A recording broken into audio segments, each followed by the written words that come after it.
রামিসারা হত্যার যে ওরা আমাদের হাতে তুলে দিতে হবে। ওরে যেভাবে কষ্ট দিয়ে মারছে আমরা ওইভাবে ওরে মারতে চাই। ওরে যেভাবে মারছে এইভাবে ওর মার আত্মা ওর আত্মা শান্তি পাবে না, ফাঁসি দিলে শান্তি পাবে না। কারণ ওই দুধের বাচ্চা কি দোষ করছিল, কি ক্ষতি করছিল ওই বাচ্চা যে ওরে মারলো। আমাদের সন্তানের নিরাপত্তা কি? আইন কি? আইনে কোনো বিচার করতে পারছে? এখন পর্যন্ত কেউ দেখছে যে এই হত্যাকারীর বিচার হয়েছে? বিশেষ করে শিশুদের নির্যাতন করার কোনো বিচার পাইছে কেউ? আমাদের লাইফে দেখি নাই, আর আশা করি মনে হয় দেখবো না। অতএব আমাদের হাতে উঠাই দেওয়া উচিত। আমরা সবাই জনগণ এটা বিচার করবো, সম্মুখে হবে, সম্মুখে। শিশু হত্যার ধর্ষণকারীদের বিচার করতে রাষ্ট্র ব্যর্থ, সরকার ব্যর্থ, আইন ব্যবস্থা ব্যর্থ, বিচার ব্যবস্থা ব্যর্থ।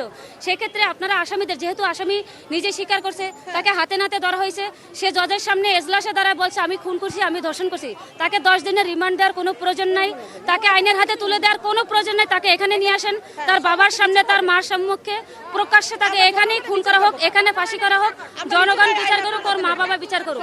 মানে আমরা যখন এই স্বপ্নটাকে গড়ে তুলি এবং এইরকম বিভৎস হয়ে মানে আমরা আসলে এটা মেনে নিতে পারি না। আমার মনে হয় না বাংলাদেশের কোনো মা গত রাত্রে ঘুমাতে পেরেছে, আমরা পারিনি।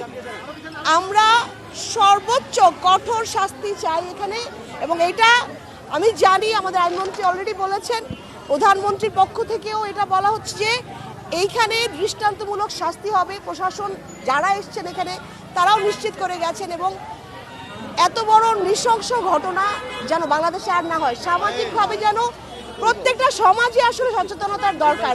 আমার বিল্ডিংয়ে কারা থাকছে, আমাদের বিল্ডিংয়ে এই মানুষগুলা কেমন, এই জিনিসগুলো জানাও দরকার।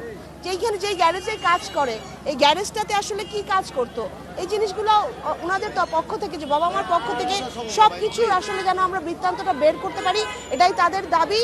তাদের পাশে আমরা সর্বাত্মক থাকবো। প্রত্যেকটা শিশুর নিরাপত্তা নিশ্চিত করাই কিন্তু আমাদের নতুন বাংলাদেশের জন্য আমরা চাই। আর এইরকম মানে অস্বাভাবিক যে সমস্ত ঘটনাগুলো, এই মানুষগুলো তো আসলে আমার মনে হয় স্বাভাবিক না। তো এই সমস্ত মানুষজন আসলে এই সমাজে যেখানে আছে, যে বাড়িতে আছে, মহল্লে আছে, আমার মনে হয় এইটা সচেতনতা আনা উচিত।